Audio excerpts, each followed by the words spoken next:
Now we'll discuss the seventh field of operating Article 20 and its different clauses, and in particular Clause 2 of Article 20, and that is regarding successive punishment must be criminal in character. And in regards to that, we will discuss two maxims.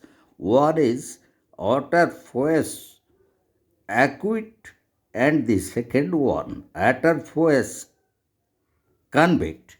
And in particular, the framers of our constitution were fully alive to the differing and disparate concepts of utter acuity and utter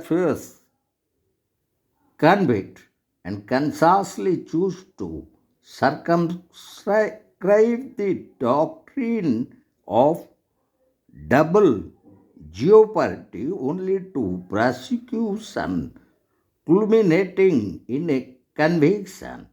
Article 20, Clause 2, which contempt lets prosecuted and punished those advancing the conscious exclusion of utter acuity, probably postulates that the prescribed successive punishment must be of a criminal character.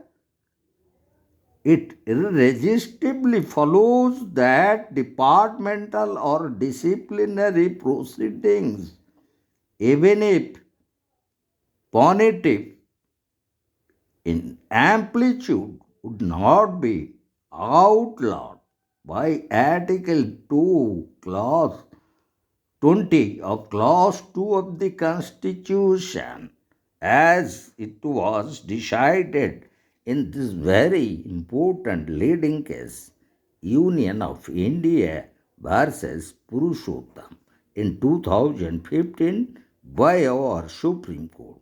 And our next field to which Article 20 would be applicable is that ex post facto law, and in relation to that, we would like to discuss another important leading case, that is Government of Andhra Pradesh versus C.H.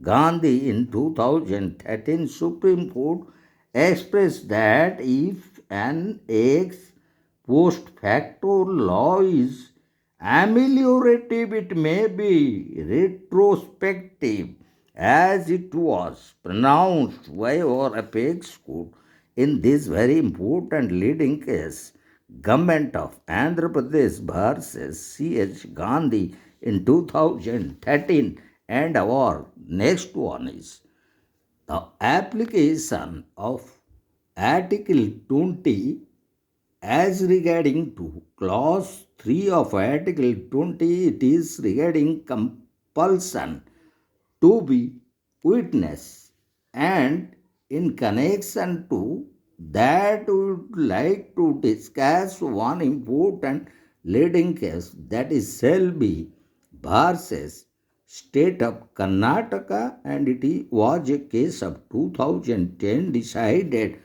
by our Supreme Court, and in regards to that, it was declared by our apex court that the immunity under Article 20, Clause 3 does not extend to compulsory of production of material objects or compulsion to give specimen writing, specimen signature, finger impression, or compulsory exhibition of the body or giving of blood specimens, as it was decided in this very important leading case, that is Selvi versus State of Karnataka in 2010 by our Supreme Court. And now we'll go to the next one, and that is regarding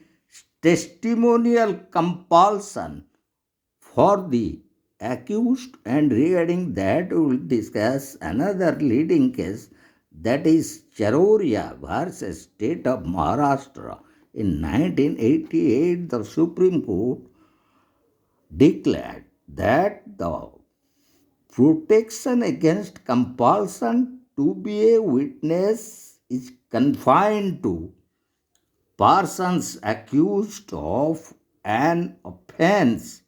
There is no constitutional protection for witnesses, for example, persons other than accused.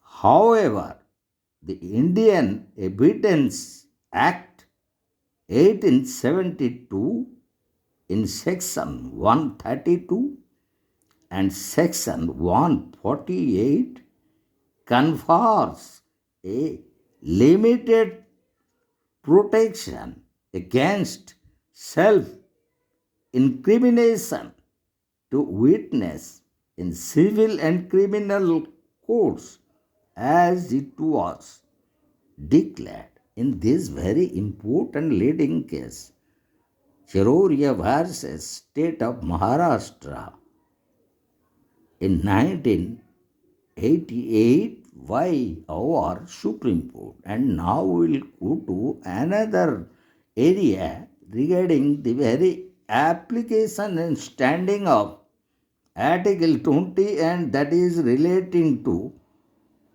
penalty not prescribed. So, in relation to that, we will discuss the very important leading case, and that is A.R. Mullah versus State of Maharashtra. And regarding that, the very declaration made by the Supreme Court in 1997, that Article 20 Clause 3 does not apply where there is no penalty prescribed for the contravention in question, as it was declared by our apex court.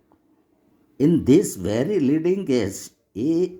Mullah versus State of Maharashtra in 1997. And now we will go to the next area of importance regarding the very application of Article 20 Clause 3, that is to be a witness. And in regards to that, we would like to discuss another important leading case, and that is State through SPE and CBI, the additional prosecutor versus M. Krishna Mohan, a case of 2008, also decided by the Supreme Court. And in regards to that, it was pronounced by the Supreme Court that taking specimen fingerprints and handwritings from accused is not hit by Article 20 Clause 3 as being witness against himself, as it was decided in this very important leading case. And now we will go to another area of applicability of Article 20 Clause 3, that is voice sample.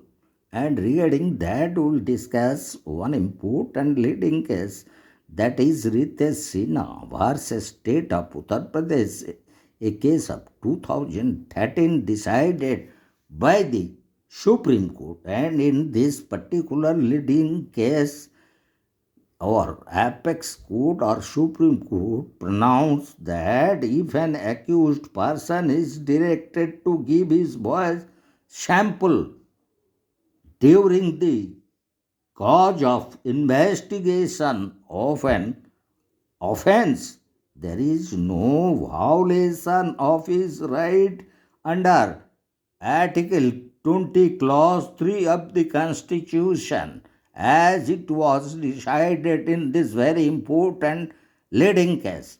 And in our upcoming video, we'll discuss the rest fields or areas to where it was applied and how it was decided by our Supreme